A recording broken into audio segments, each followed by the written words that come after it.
Então, nós vamos para a Jesuína de Fátima Elias Leclerc, e com o título do trabalho Organização Sanitária e Escola no Pós-Pandemia. Primeiro, eu queria agradecer muito, Mirelle, porque é um prazer estar aqui. Eu sou servidora do MEC, eu trabalho na CETEC, e você é do Instituto, e estou vendo gente do Instituto. Eu sou mato-grossense, tem um monte de gente do Mato Grosso, então eu devo agradecer muito.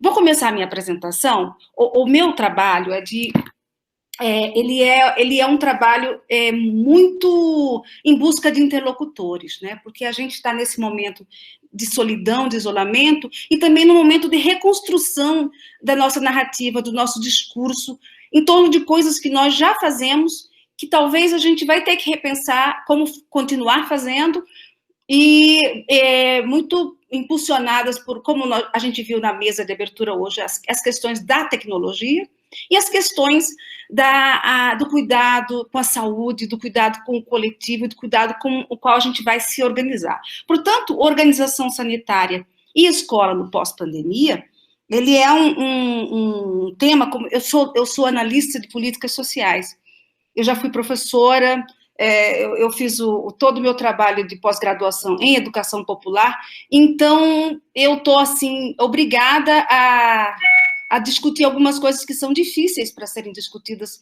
do ponto de vista institucional, né, pelas questões democráticas que a gente está vivenciando em âmbito nacional, né. O governo federal ele joga um papel de coordenação política, de políticas públicas, que é insubstituível. Nós acompanhamos aí o debate do Fundeb, nós estamos acompanhando o debate de todo o enfrentamento da pandemia, nós estamos acompanhando os impasses em relação à volta às aulas, e a gente está, assim, sem, vamos dizer assim, negociar coletivamente uma posição coordenada, ética, de cuidado, humanitário.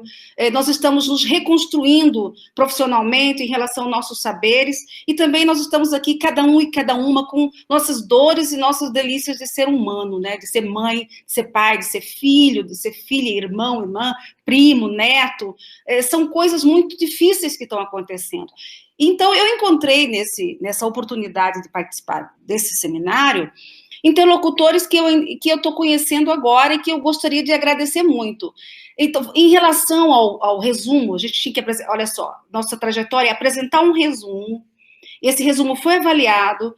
Neste caso, eu gostaria muito de agradecer aos pareceristas, eles fizeram 2 observações a respeito do trabalho que eu tinha colocado, que eu acho importante compartilhar, porque nós vamos continuar tentando construir esse texto.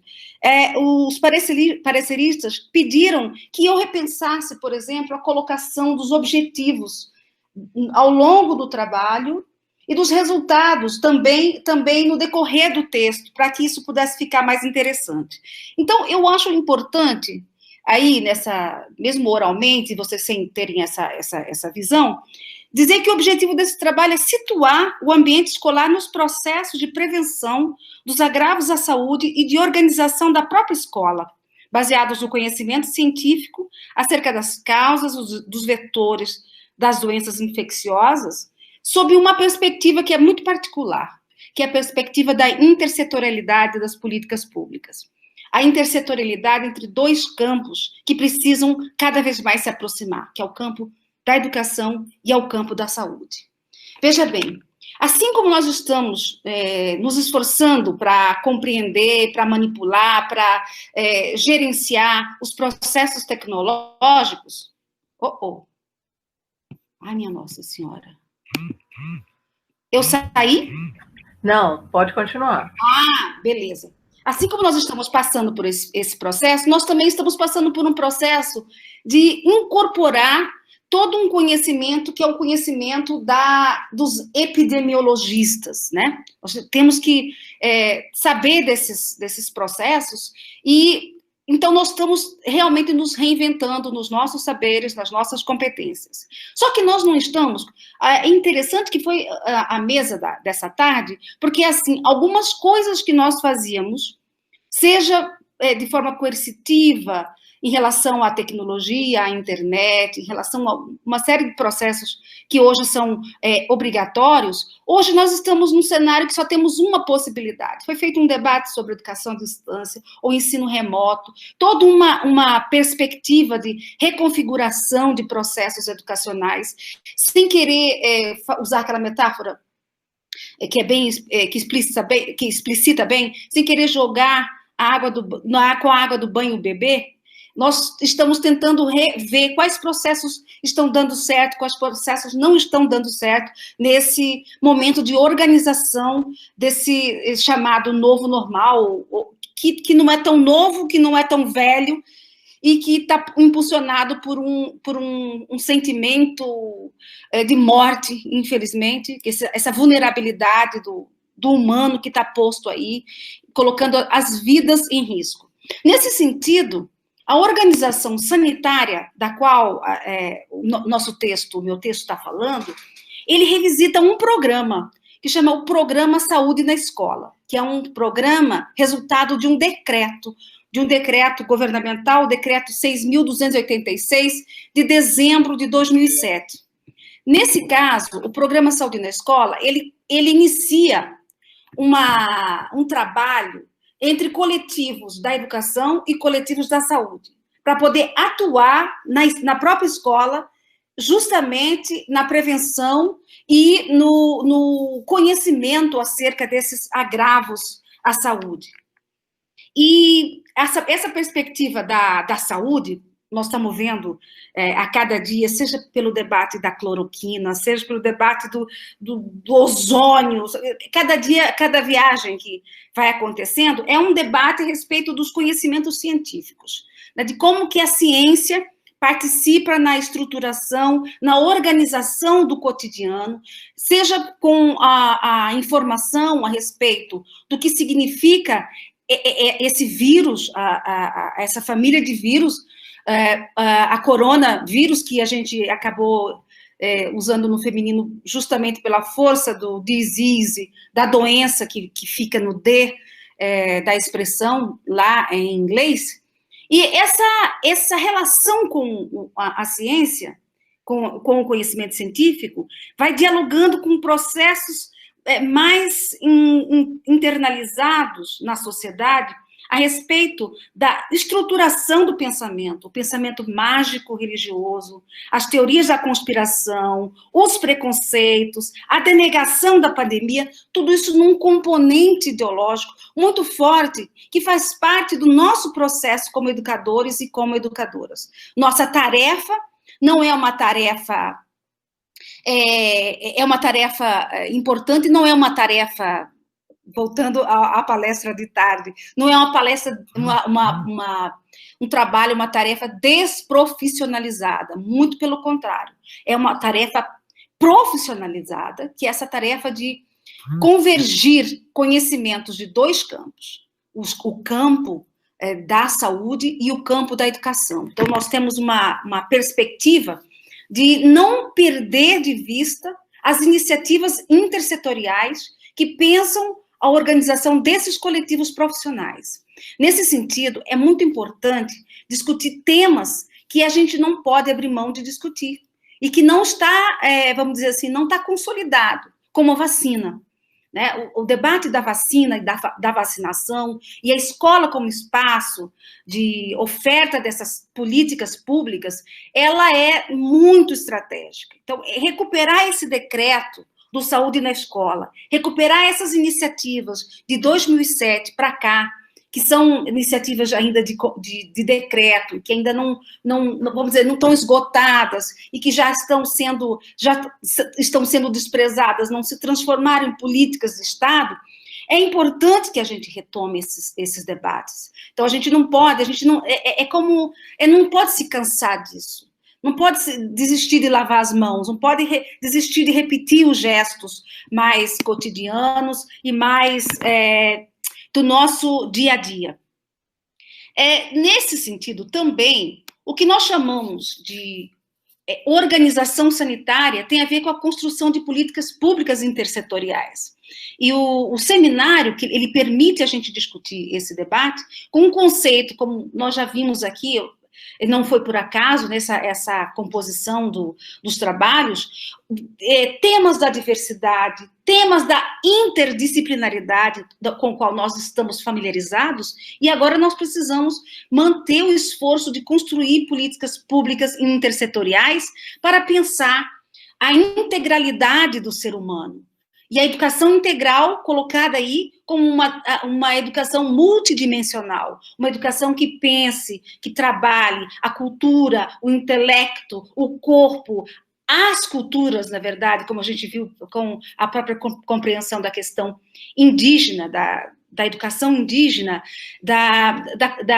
das manifestações culturais do território, né? Eu tenho dificuldade de falar da quadrilha, quem participa da quadrilha tem um nome aí, porque quadrilha virou, nos últimos anos, um termo extremamente difícil de tratar, com tanto combate à corrupção, né, que a gente viu aí nesses últimos tempos.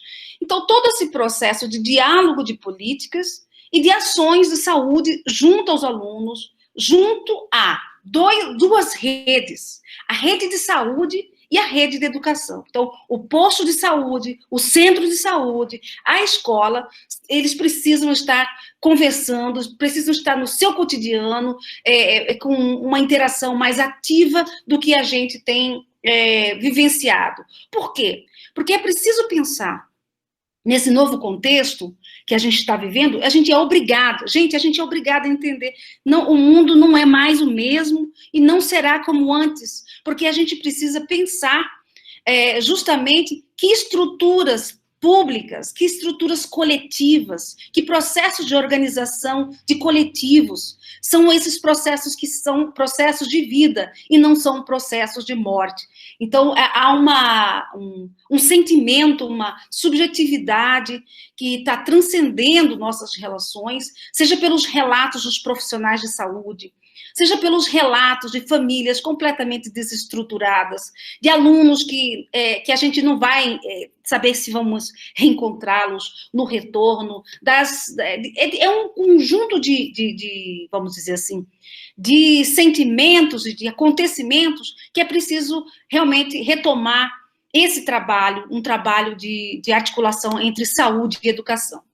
Aqui, nesse aspecto, eu vou continuar esse trabalho, essa reflexão, porque eu pretendo ir até a submissão do artigo na revista que foi indicada pelo Silce, para a gente olhar e adaptar, pensando o que aconteceu de 2007 para 2020 em relação a esse programa, a essa política intersetorial. Nós temos já alguns trabalhos de dissertação e de tese que discutem percepções de gestoras locais sobre a intersetorialidade no programa Saúde na Escola, já traduzidos em artigos, que tem que discutir, então, um problema central de como operar uma política com atores que possuem agendas setoriais previamente montadas.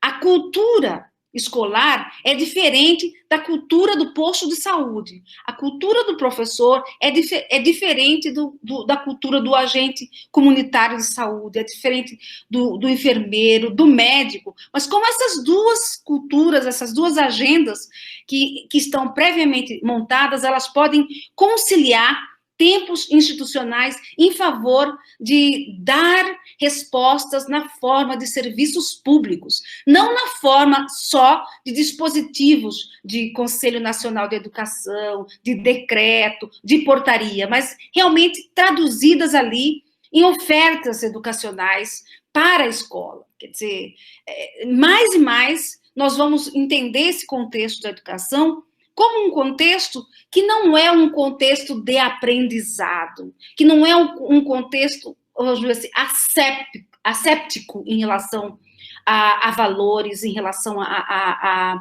conhecimentos que não são necessariamente da linguagem escrita, da matemática, mas que estrutura um modo de pensar, um modo de se organizar coletivamente, né? Esse que é a educação, né? Educação e ensino, são educação, ensino, aprendizagem, são palavras, são conceitos de um mesmo campo semântico, mas eles não são necessariamente, não estão separados. Não é possível pensar uma escola na qual as crianças vão estudar, e indo estudar, elas não tenham que cuidar das suas condições de sobrevivência em termos de saúde.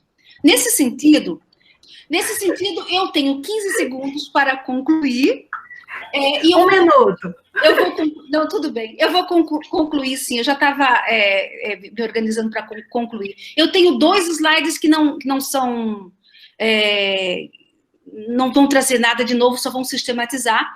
E eu deixo para a gente, no possível debate, se for necessário, voltarmos a essa questão. Muitíssimo obrigada. Muito obrigada, Jesuína. Desculpe te avisar tão em cima da hora, que eu estava tão envolvida na discussão. Não tem importância. Que eu me desliguei do relógio. Tudo bem.